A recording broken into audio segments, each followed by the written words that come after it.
And fortunately for you, I just have a very quick introduction and some housekeeping notes before I pass the mic over to Michelle Cederberg, who's our speaker for today. So first, Michelle is letting us record her presentation. Thanks so much again, Michelle. And you will all get an email notification just letting you know once it's available for viewing on ACSLPA's YouTube channel.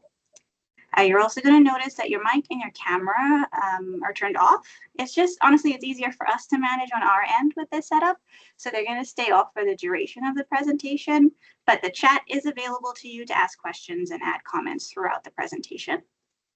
Let us know in the chat if you're having any technical difficulties or if you're noticing any technical difficulties on our side. If the chat isn't available, feel free to give our office a call and we can help you troubleshoot. Now, this webinar is quite different from our typical webinars, but we just really felt it was important to acknowledge that we all do sometimes very stressful work. And so our hope with today's webinar is that it can prompt some thinking and some change for you in addressing those stressful parts of your work. So to that end, we're very grateful to have Michelle presenting to us today. Health and productivity expert, coach, and author Michelle Cederberg believes that so much of success comes down to human performance and our capacity to operate at a high level, physically, mentally, and emotionally, no matter what is coming at us. So today's brand of high-level stress, endless distractions, and work-life overwhelm means it's especially important to embrace different strategies to work with greater clarity, confidence, and success, not just for ourselves, but for our clients. So Michelle holds a master's in kinesiology, a BA in psychology, is a certified speaking professional, a certified exercise physiologist, and a high-performance coach, and not to mention a four-time author. So she truly combines mind, body, and practicality to inspire change. She's been speaking and coaching for over 20 years, and at the end of 2023, she was honored to be inducted into the prestigious Canadian Speaking Hall of Fame. So please welcome Michelle as she shares a stress test. And Michelle, I will pass it over to you.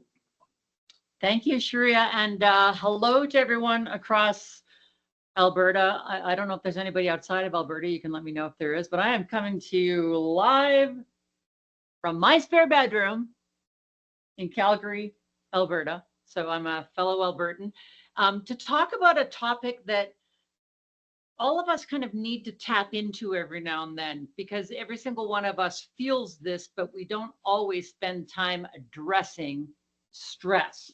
So this presentation is going to be everything you always wanted to know about stress, but we're too nervous, tense, irritable, and moody to ask. Stress can be that way sometimes. Now, I joke, but I want to have some levity in the next 50 minutes or so, because we're talking about a topic that isn't always easy. And in recent months, I started to revamp this presentation to focus on a different element of stress that we often set to the side. The version that I have been doing is called the stress test, but what I really want to be calling this these days is the strong side of stress. And I want to talk about harnessing pressure to transform stress into success, because we all experience stress every single day. It's inevitable. And there's good stress and bad stress. And we need to be able to understand that the ways that we can manage good stress and bad stress are kind of the same. So part of what I want to talk about today is understanding the mindset we can hold when stress is present, and to remind ourselves of the control we have, if you will, to do better for ourselves in the face of mounting stress. Now, all that aside, if you take away nothing that I'm going to share in the next 50 minutes or so, know this truth.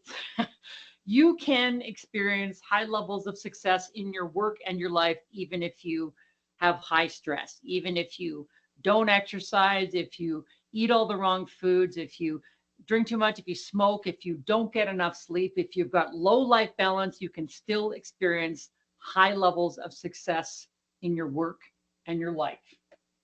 And some of you are thinking, oh, thank God, I can do this. And this is an absolute truth.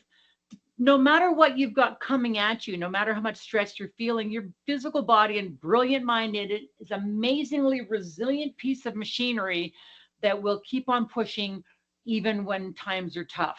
It'll take a licking and keep on ticking to coin a phrase that definitely identifies my age. That's the absolute truth. We're amazingly resilient. The reality is that over time, we will not be able to operate at our full potential, and it will not come without a cost to ourselves and to our health and to the work that we do. Because eventually the physical body and our emotional health and all that takes a toll, and we're saying to ourselves, this is not okay. I can't do this anymore. If any of you experienced any element of burnout, then you know what I'm talking about.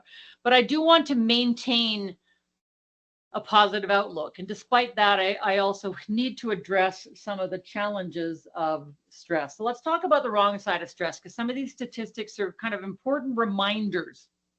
According to the Canadian Mental Health Association, 58% of Canadians report overload due to the pressures of everyday life: work, home and family, friends, physical health, and volunteering. Now, the interesting thing about that is it's work and life, and it's good and bad things that are happening. So all of the things that we need to address in our lives.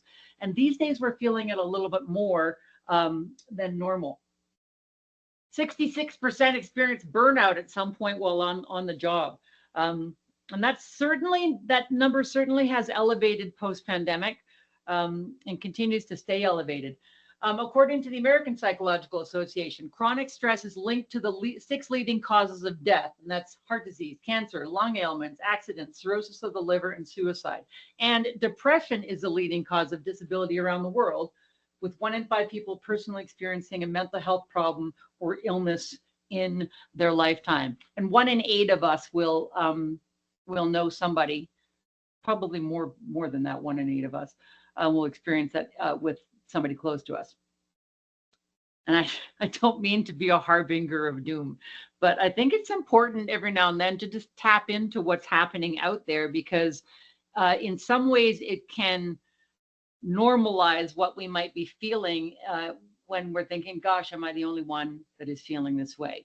So in the chat, just to get everybody going, I want you to put in the chat, on a scale of 1 to 10, where your stress is at today, just today.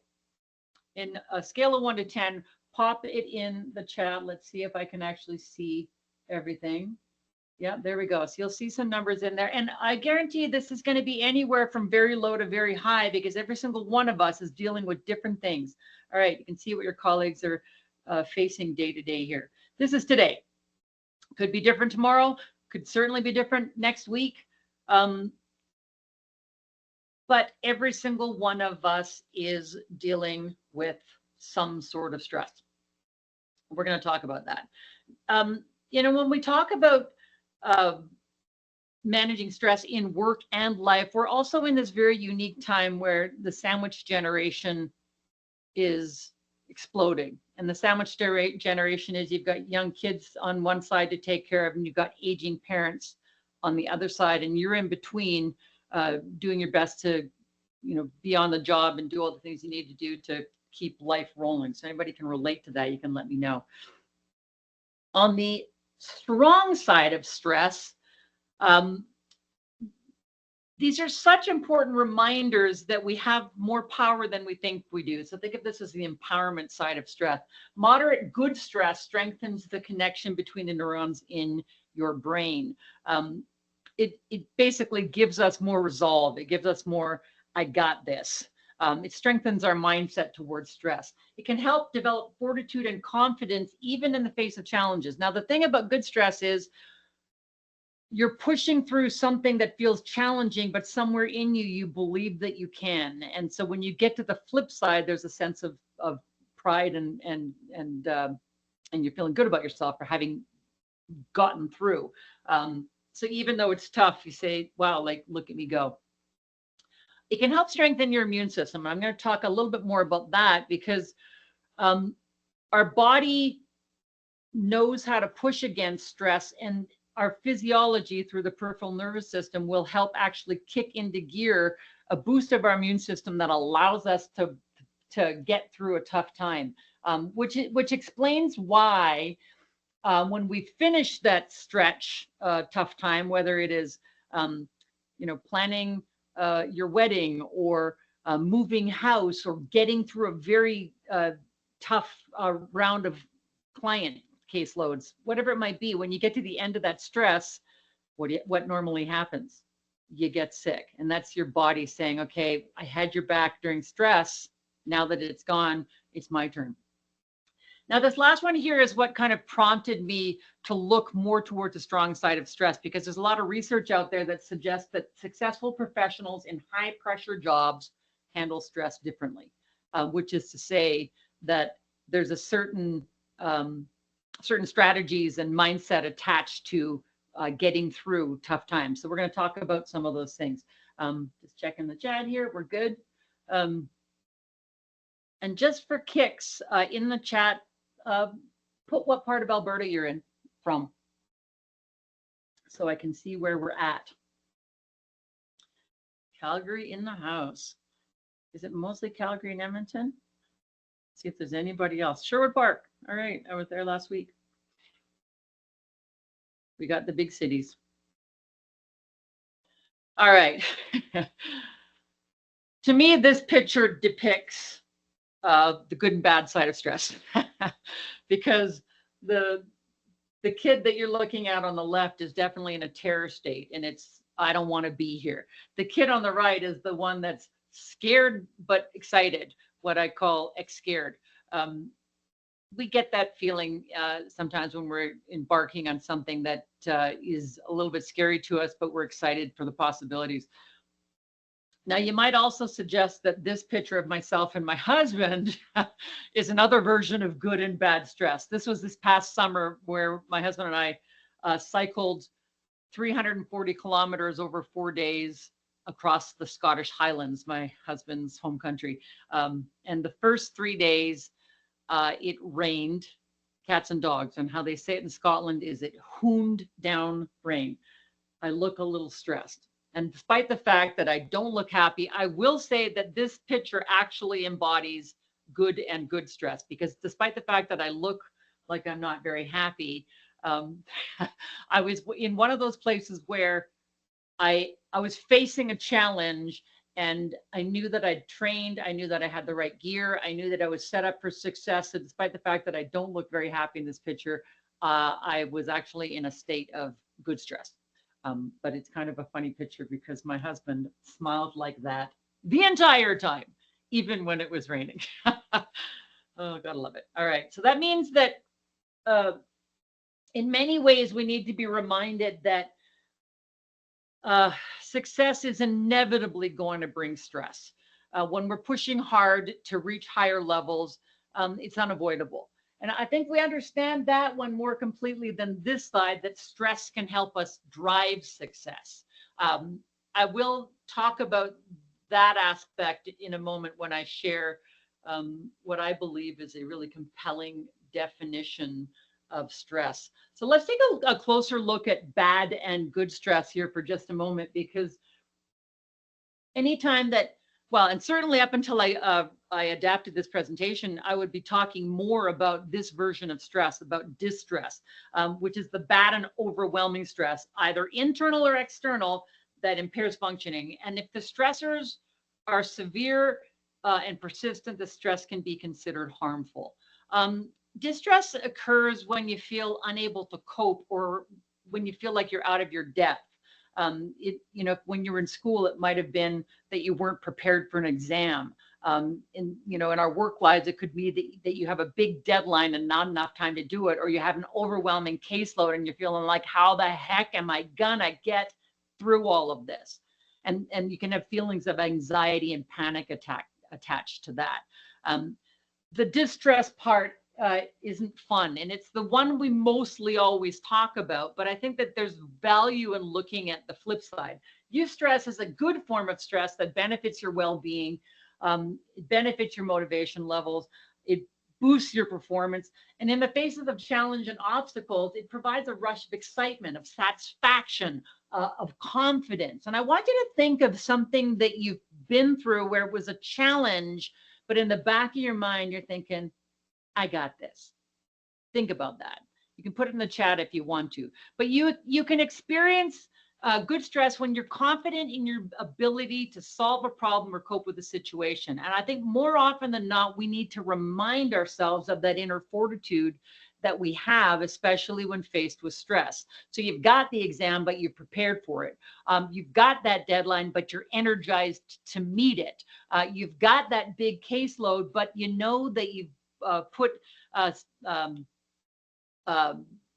situations in place that are going to help you get it covered. And with that, you have this feeling of accomplishment and the pride. I know that all of you have probably experienced that. When we get stressed, our body has a whole bunch of physiological changes that happen. Our heart rate comes up, our breathing, our blood pressure raises, our blood moves from the working muscle or away from the gut to the working muscles, our pupils dilate. We get a rush of sugar to our bloodstream so that we can fight or flee. That happens whether it's good or bad. You might be excited to do the work and you're calling it good stress, but you're feeling the same feelings you would if it was bad stress. Physiology is fascinating. Are we good so far? You can put a heck yeah in the chat if you like. And if you're not, you can be honest too. So here's the definition of stress that I find it ridiculously fascinating. It's from Dr. Kelly McGonigal, who's a health psychologist at Stanford University, and she says stress arises when something you care about is at stake. I want you to really think about that. The thing about stress is that it can be used to describe something like being caught in traffic, but it can also be used to describe a very challenging situation like the atmospheric river that's going through British Columbia right now, or the grief or of loss of a family member, or whatever it might be. So that definition to me is big enough to hold, both the frustration of traffic, for instance, and that, the bigger challenges. It includes your thoughts, your emotions, your physical reactions when you're feeling stressed, as well as how you choose to cope with situations that you would describe as stressful. It's one of the reasons, when I look at a definition like that, it's one of the reasons why I am not always a fan of stress quizzes. You'll take a quiz to see how stressed you are. One of the reasons why I'm not a fan of most of the ones that I've ever found is that it'll ask how many of the statements describe you and your life, or make a check mark beside everything that you're experiencing. More often than not, it's asking you to identify stressful situations, but it's not asking you how you are coping. It's not asking you if you have a stress management plan in place, or if you're feeling able to manage all the stress that's going on. So whenever you have the opportunity to do a stress quiz, keep that in mind. Do the quiz, but then ask yourself, do I, how big of a stressor is this? And do I have a stress management plan in place? Interestingly, stress and meaning are inextricably linked. Let me explain that. We don't stress about things that we don't care about. Now, you all work with individuals in the community. I think many of you do. I would categorize this group as caregivers, whose default is to take care of everyone else and everything else before yourself, or to care deeply enough about everyone else and everything else that you will tend to, if not able to address them, then feel the stress of not being able to help. If that resonates, and you can put a yes in the chat.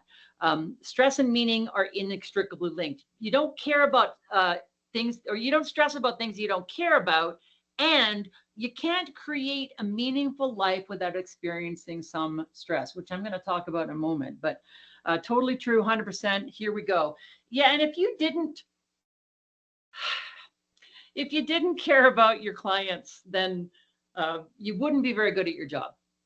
And if you didn't care about your clients, you'd probably be very quickly looking for other work.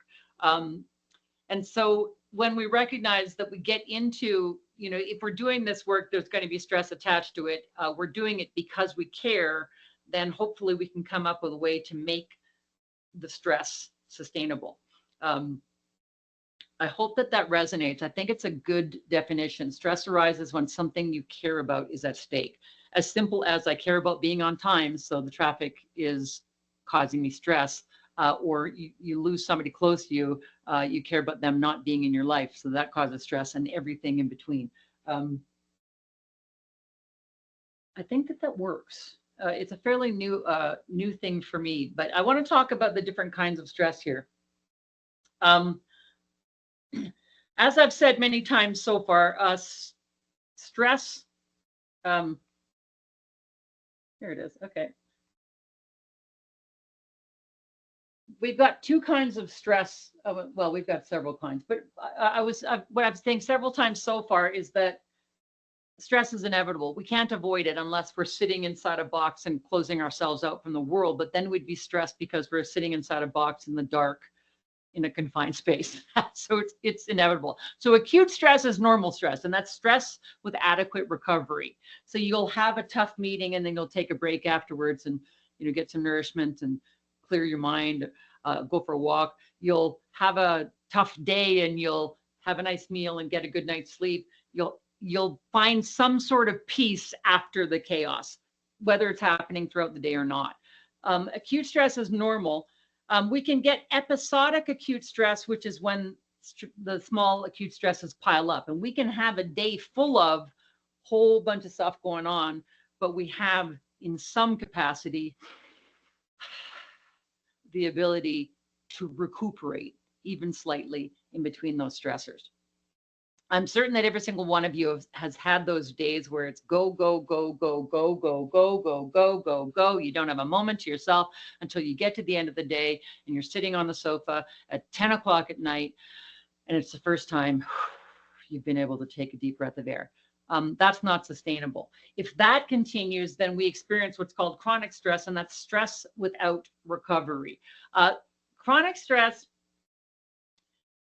it's usually going to happen after several days of episodic acute stress. So there's a lot going on and it doesn't end.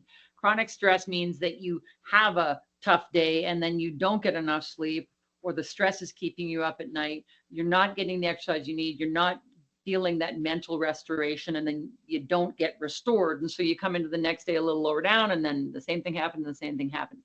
Way down here at the bottom, if we don't catch it, that's where we fall off into that burnout space, because again, it's not sustainable. I also talk in my Success Energy Equation book, I also talk about what I call 21st and a quarter century stress, or pervasive stress, which is this tech-driven, FOMO-fed, 24/7, we can't ever get a break from blue light screening stress. And I know that all of you can identify with that. We have become a generation that is device dependent, whether we choose to accept it or not, because I'm guessing that some of you might twitch if you don't know where your phone is.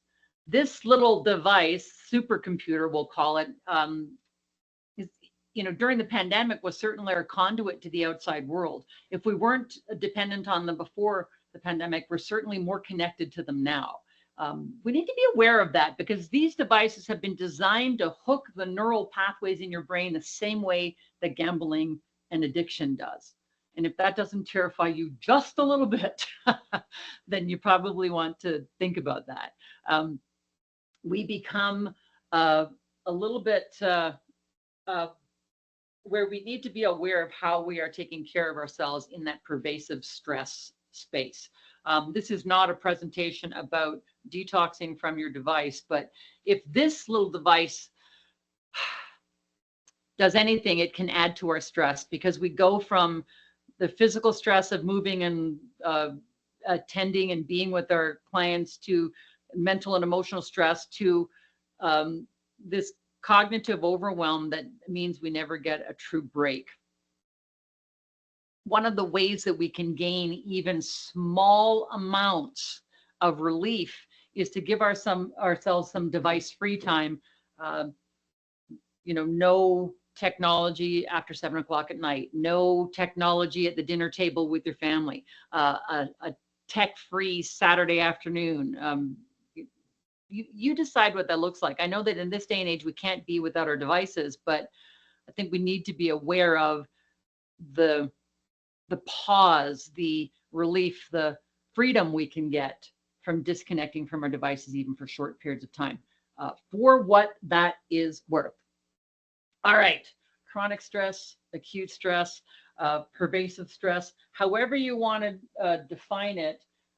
It's not the stress that kills us, it's our reaction to it. So I've said time and again that stress is inevitable. But what I will say now that I really want you to hear is that recovery is up to you. Stress is going to happen every single day, and it's up to us to make those decisions throughout the day, even in small steps, to do the things that are going to provide just a little bit of recuperation from whatever it is that we're facing. So I want to address the signs of stress so that we can just be reminded that none of us are immune from stressors. When we get busy, we tend to push the stressors aside because of that very thing that I said at the beginning of this presentation. The truth is that you will experience high levels of success no matter what you do to take care of your physical body and brilliant mind. If we, it gives us a false sense of security in many ways where we say, I'm fine, I'm fine, I'm fine. I can keep on going. I can keep on pushing. I'm going to talk more about that in a moment. All right. So typically when we get stressed, it's the emotional signs that will show up first, whether we choose to accept them or not. Mood swings, lack of enthusiasm, feeling angry or guilty, feeling helplessness or lack of control. That's what we get, those feelings when we're feeling like we're overwhelmed with the workload or we can't cope. Loss of confidence because what you were previously able to manage has all of a sudden become unmanageable. And so we internalize it and we feel shame or blame for ourselves. Lack of self-esteem, inability to concentrate. Your brain needs a pause. It needs to be able to manage all of the things that are happening. We will tend to push these emotions aside, especially when we're busy. And if we do that too much, they can manifest into behavioral signs, accident proneness, increased smoking, drug or alcohol use, overeating or loss of appetite, sleep disturbance.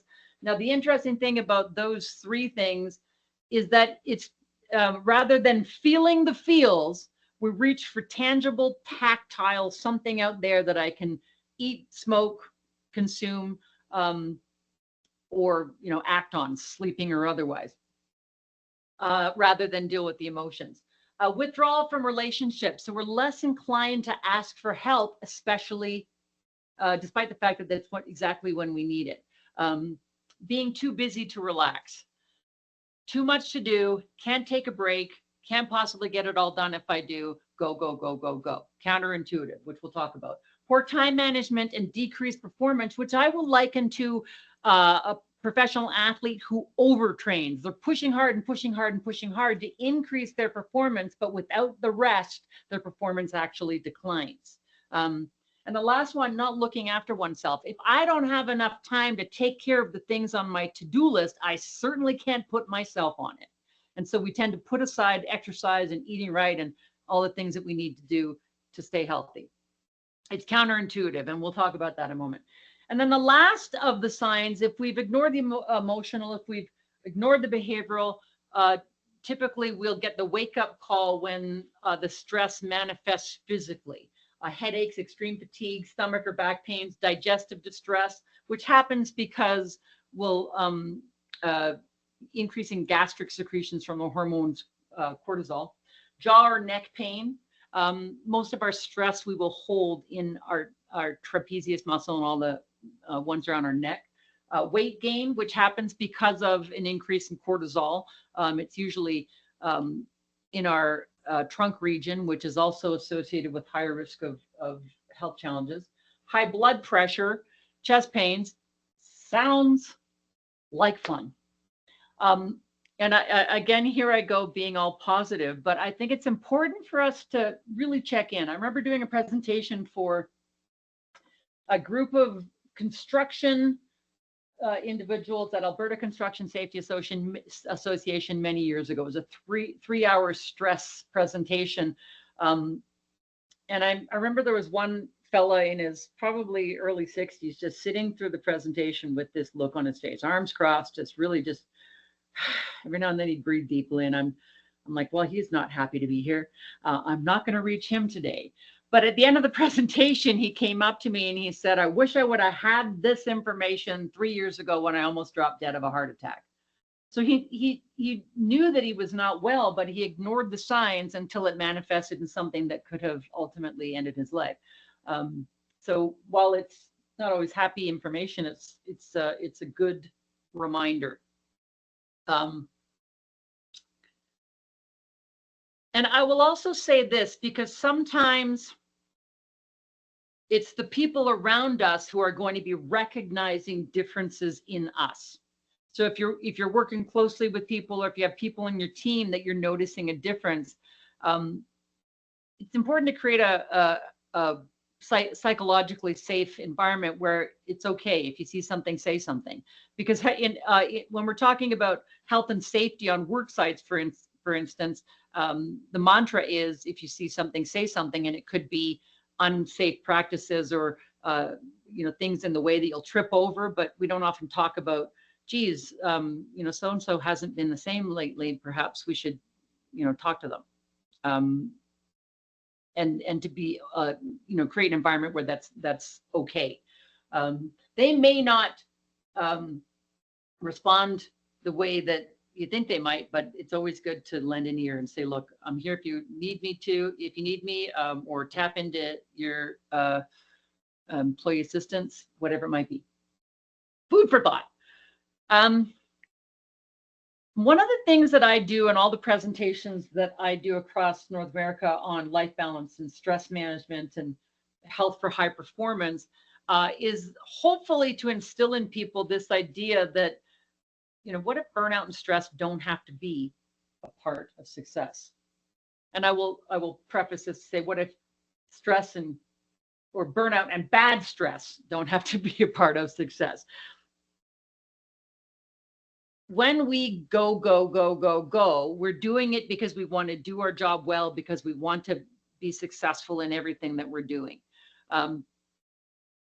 Caregivers will take on more, and yes, I got you, and yes, I can, default to helping others more often than not. When we get busy and we get stressed, what people will often say to us is, you need more resilience. Now, and here's an interesting thing. When we talk about burnout, there's research that suggests that burnout is the curse of the strong. So wherever you are sitting in your office or otherwise in the lovely province of Alberta, this could be you.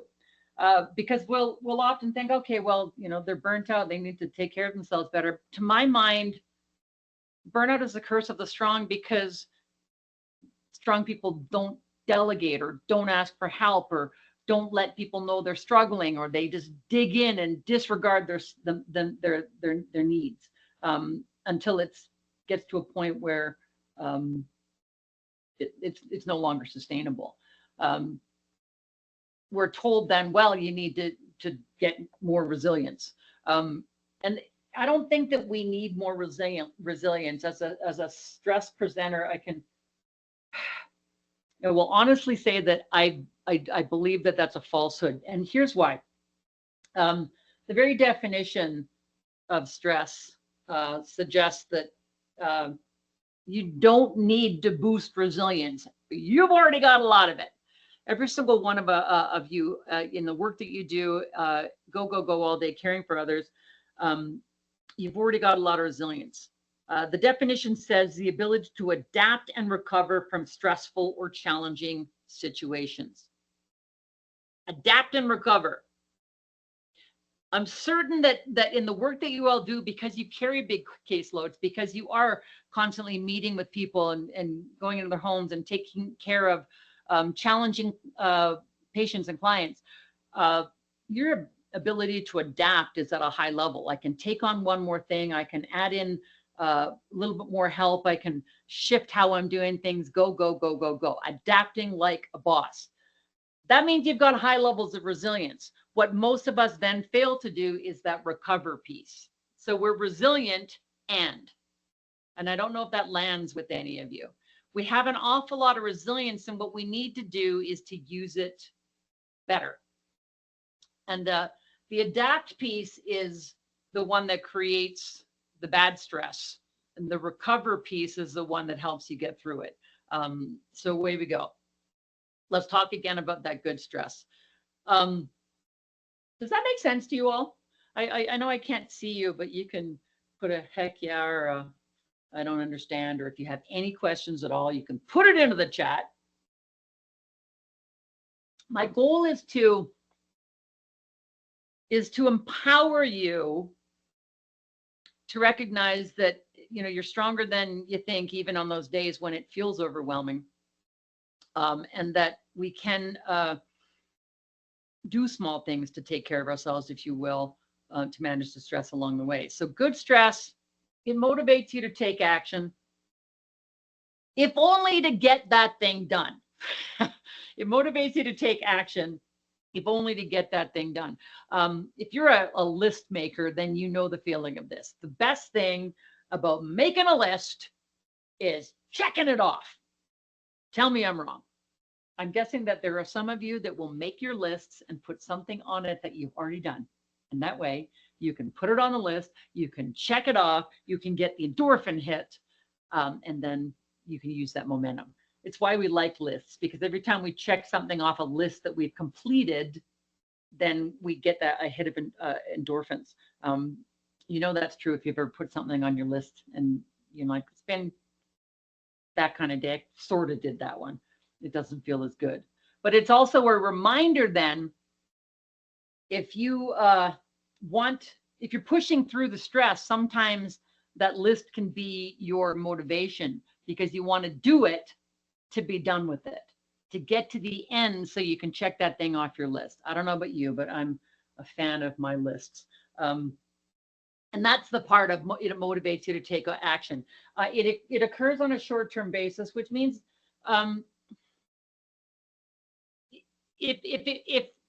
if good stress was continuing, you know, happening over and over and over again, it would turn into less good stress. Your energy levels are high because you have a belief and a challenge within you that says, I got this. When my husband and I were cycling across the Highlands, 340 kilometers, every single day it was 65 kilometers, 80, 85, and 105 on our 4 days. We were climbing in excess of 1,200 meters every single day within those time frames. The first 3 days, it hooned down rain. There was so much rain. And at no point on any of those days did I think, I can't do this. I knew that we had trained. We had excellent rain gear.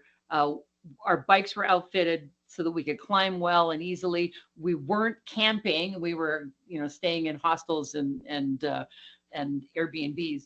There was no point. You know, the points were hard, but my energy levels were high because I knew that I was fine and I could get to the end of every single day and celebrate, usually with a pint of something, sometimes two. Good stress is one of your coping abilities. Now, I want you to think about this.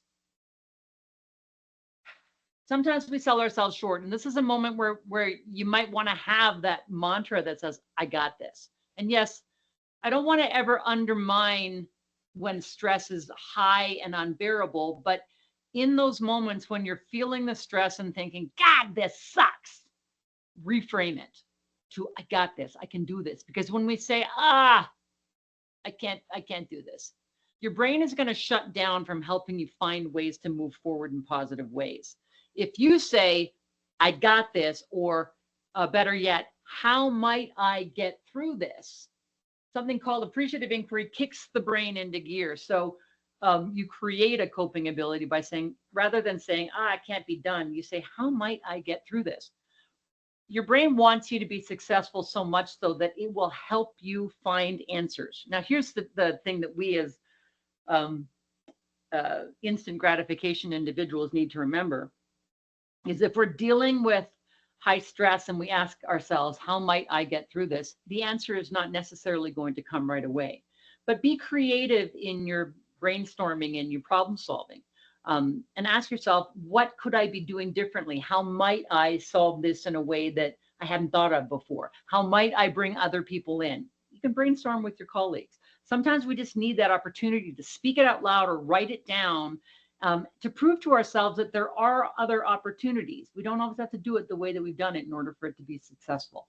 And that becomes a coping ability, turning I can't into how might I. Powerfully empowering, I want to say, if you choose to adopt that. You feel a rush of excitement, your performance improves. When you know that you can, or think that you can, or tell yourself that you can, a shift happens. And again, I will say this, it's not always going to be this way, but in these moments when stress is mounting and you have a pivot point, you can face the stress with bad stress, or you can face it with a more positive mindset. And it might still be hard, but it might feel differently. If that resonates, then you can put a thumbs up in the chat, because I'm liking those thumbs up. I want to say that I have just recently been focusing more on the good side of stress, but the understanding of performance or optimal performance on the job is not a new thing. Now this performance curve is well over 100 years old, developed by it's called the Yerkes-Dodson law, that pits performance against arousal, or productivity over stress, however you want to call that. So when we have low performance and low arousal, so low productivity and low stress, we're going to be in that idle zone. We're not getting much done. We're inactive, we're unproductive, we're disengaged, kind of like this guy. I know that some of you have probably met somebody like this who just doesn't seem to be fully present to the responsibilities of the world. Not productive, not helpful. We kind of want to avoid that end. On the flip side, when we get into this manic state of, oh my gosh, I've got so many things I need to do, our stress is high, but our productivity remains low, because we get into this state of panic or anger and essentially ineffectiveness. Taking on too much, or expecting too much of ourselves, or working in a bit of a frenetic state, kind of like this, the scaredy cat or the crazy cat. You can kind of feel the energy of it. MJ is saying, I definitely relate to what you're saying. However, it's very hard to tell between I'm feeling stressed and I need to pull back, and when I can tap into resilience. And that's a great point.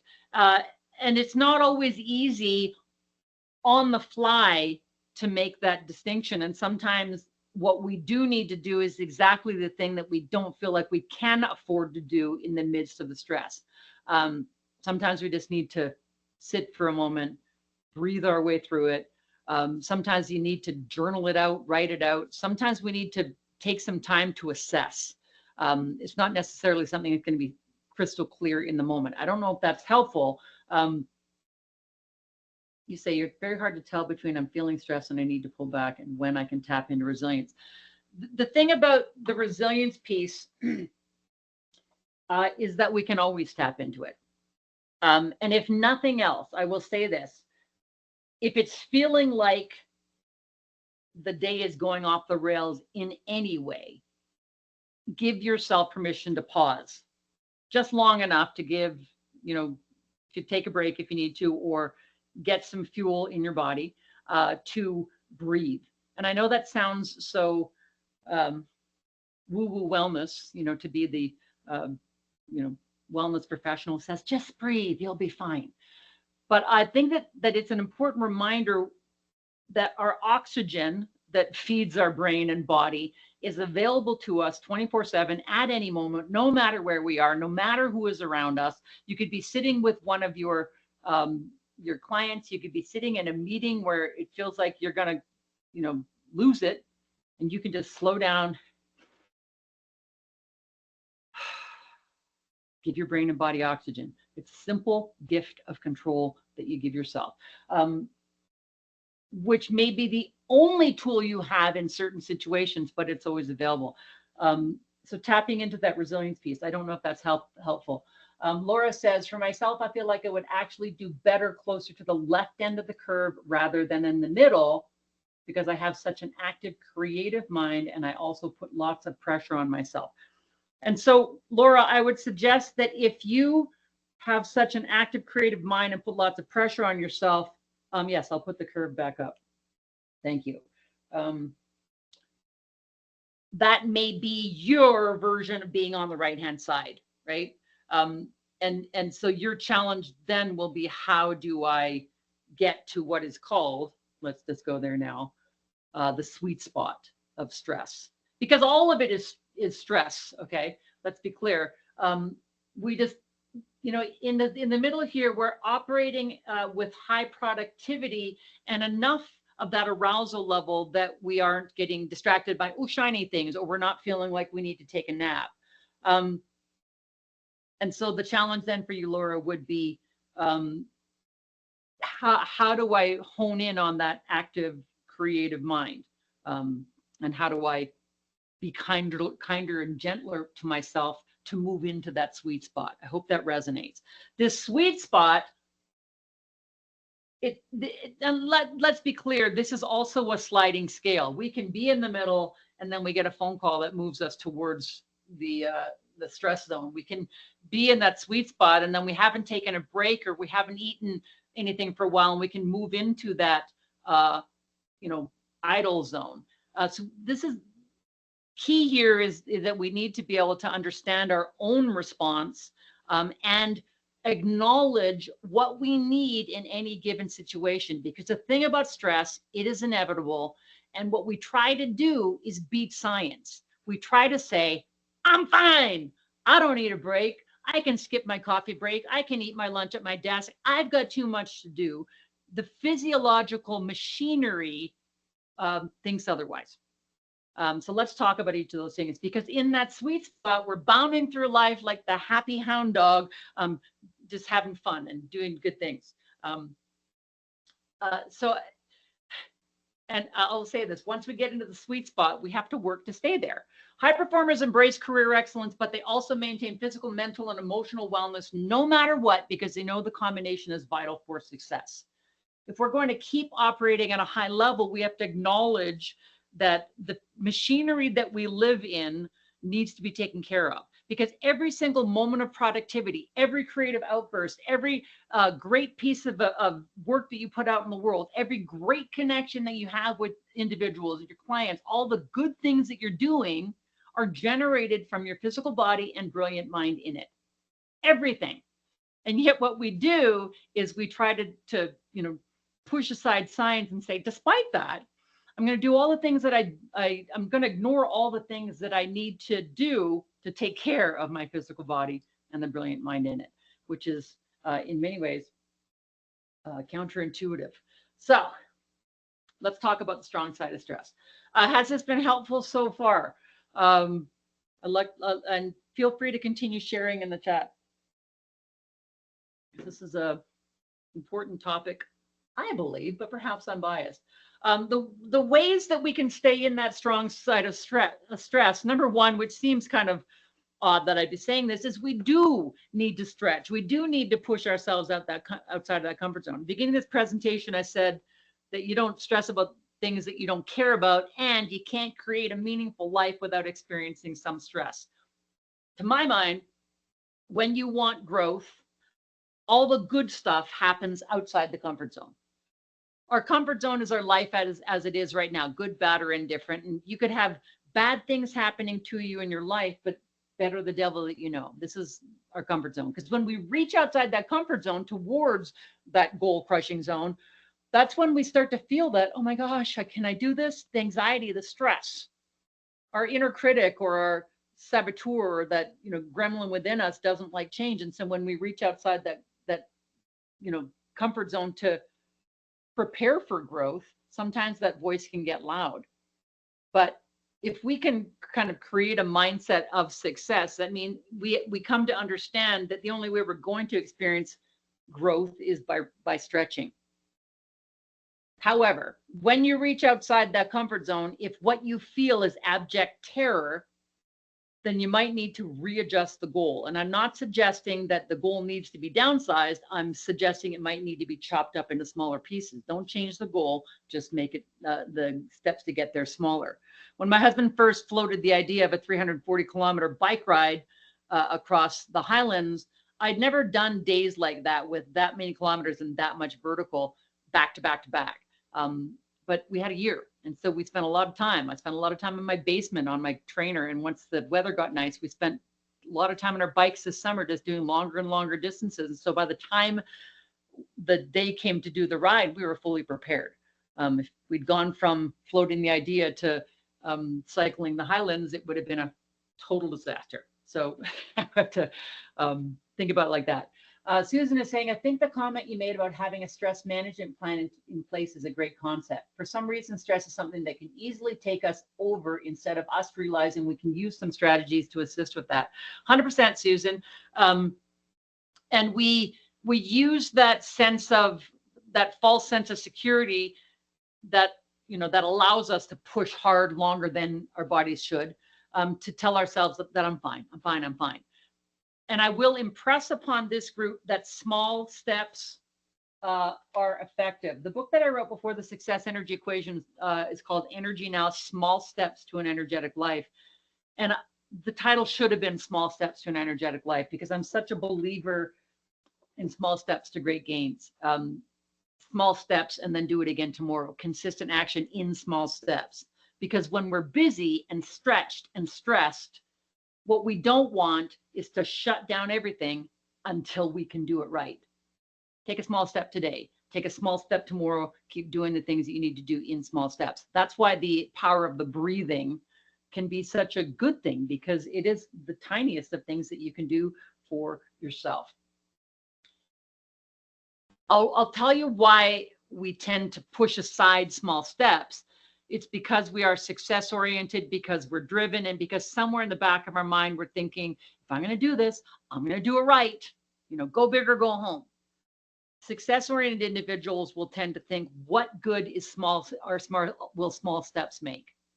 And I'm a believer that your goal is to consistently do more than what is normal for you, or whatever you're capable of in the moment, and then again tomorrow, or then again a little bit later in the day. So stretch yourself just a little bit. Number 2, identify what keeps you in your sweet spot. You certainly don't want to ignore your distress. If you're feeling bad stress, call it out, acknowledge it, write it down, talk to somebody about it. If we ignore it and push it aside, it's going to definitely push us into that stress and panic zone on the right side of that performance curve.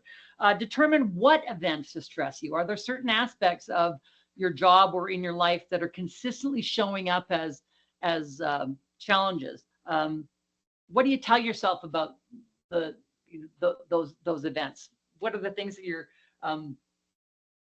how are you talking to yourself about your stress? And when it comes to identifying what keeps you in your sweet spot of stress, also understand what small self-care practices you can be doing to shift back in. I'll use you as an example, Laura, where you're saying that you have a high creative and high, lots of ideas and those kinds of things.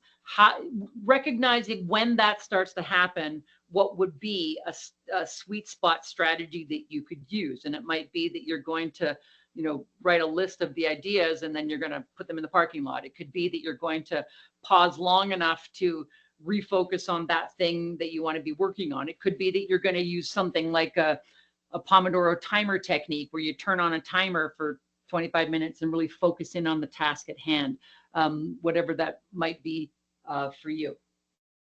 And do that with, each of you can do that individually as well. All right. Listen to your body. Boy, oh boy. it knows what it needs, but we will put our head down and we'll ignore. So we need to stop long enough to listen to what it's telling us, and be very clear about that. One of the things that I do every single day is, before I get out of bed, contrary to what most people on the planet do, I do not reach for my phone, which is sitting on my bedside table. That's what many of us do. My challenge would be for you to check in with yourself before you check in with the world. This is a great start of day strategy where you're laying in your bed and you do a body scan from head to foot and ask yourself, how am I feeling today? How did I sleep? What's my body doing that I need to address today? I might be feeling like, oh, geez, my right hip is a little sore. Maybe yesterday's workout, something went on, or I didn't really sleep all that well. What's going on there? So think about those kinds of things. Listen to your body at the start of the day and then throughout the day when it says, I need a break, I need food, I need to go to the bathroom, give it what it needs. Many people in past audiences said, I don't even have time to stop and go to the bathroom. I am going to share a webpage here shortly. I might be 2 minutes over. I'm hoping that's okay. I'm talking a lot. I'm going to start talking faster.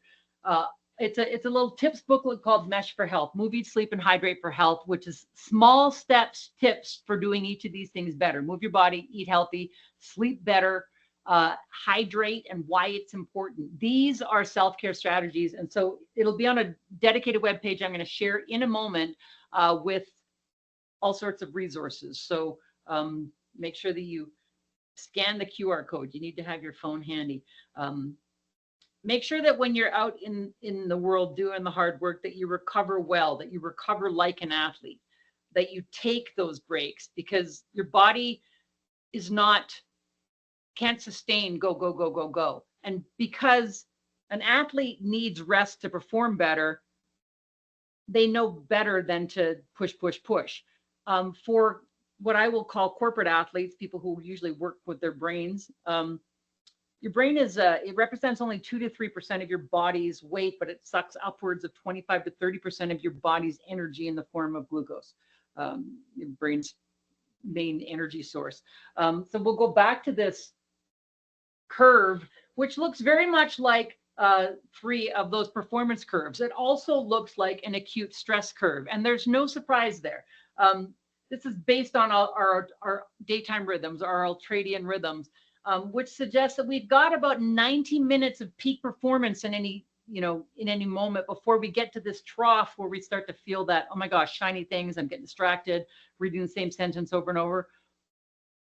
We can't keep on working when that happens if we're going to do good work. We've got about 4 of these peaks and valleys a day. And basically what it's saying is you need to take proper breaks, because if we don't, there's that chronic stress curve coming in and reminding us that we're not taking care of ourselves. As caregivers, you have moments where you have choices throughout the day where you can stop and make a decision that's either going to move you upwards or have you continuing on that downward trajectory. And it's every starred moment here that are those moments where I'm going to stop. I'm going to have a drink of water. I'm going to stop. I'm going to have a bite to eat. I'm going to get up from my desk and I walk outside and I'm going to have a breath of fresh air, even if it only lasts 5 minutes. I'm going to have those moments where I check in with myself so that I'm not continuing on that downward trajectory. I hope that that is helpful. Use emotional regulation strategies. Meditation is one of those things. We don't have to, do the 20-minute a day, 2 times a day transcendental Om type meditation. There's so many great apps these days. I use one called Headspace. Sometimes I do it for 5 minutes a day. Sometimes I do it for 17. Usually not more than 11 on most days, to calm the rushing mind. Have that, I said it earlier, but have that challenge response to stress where you say, I got this, something that you do to pull yourself out. Mine is that I got this, or yeah, I got this. Yeah, I can. Have someone you can talk to, have several people you can talk to. And when all else fails, if you're having a tough day and something's not working, don't call it failure, call it research. We are all fallible in some ways every single day. Here we go. This is my favorite stress cartoon. Pull yourself together. All right. Here's the QR code. If you can take a moment to scan that QR code, you will get to a dedicated web page that has a downloadable Mesh for Health mini book. It's got a video there where you can watch more about what I say about the strong side of stress. It's got an assessing autopilot exercise. You can download today's slides in the form of a PDF. You can buy my book there if you want to, The Success Energy Equation. I also have it as an Audible and as a Kindle. You can email me with any questions that you have if you don't want to share them in the chat. All of that kind of stuff. So do all that. And as soon as you have got the QR code, I'm gonna move away from the slide right now. And if you don't get it, you'll get it at the end as well. 2 more slides and we are on the home stretch. This is me. I stress when I'm over. It's 101. Don't forget the power of connection in your stress management. I said earlier that when we get stressed, we withdraw from supportive relationships. We neglect asking for help. We don't want to feel like we're a burden. We tell ourselves if they got their own problems. But when we spend time around people that we like, appreciate, love, and certainly in challenging situations when we share, we will get more of those oxytocin boosts, the hug hormone, the happy hormone. We will feel more calm and content. We will feel less fear and stress. We will feel more focus and energy simply by spending time around people and conversing with people that we like, love, and appreciate, for what it's worth. We are pack animals by nature. We are literally better together. And they often say that stress that is shared is cut in half. I'm not sure I've got that right. Last thought that I want you to take away with you is hearkening to 12-step programs where they talk about the serenity prayer. Grant me the serenity to accept the things I cannot change, the courage to change the things I can, and the wisdom to know the difference. I think sometimes we can minimize a lot of stress in our lives by choosing not to engage in those things that aren't A, on our job description, or B, something that we have control over, or C, something that we should let somebody else deal with, for what it's worth.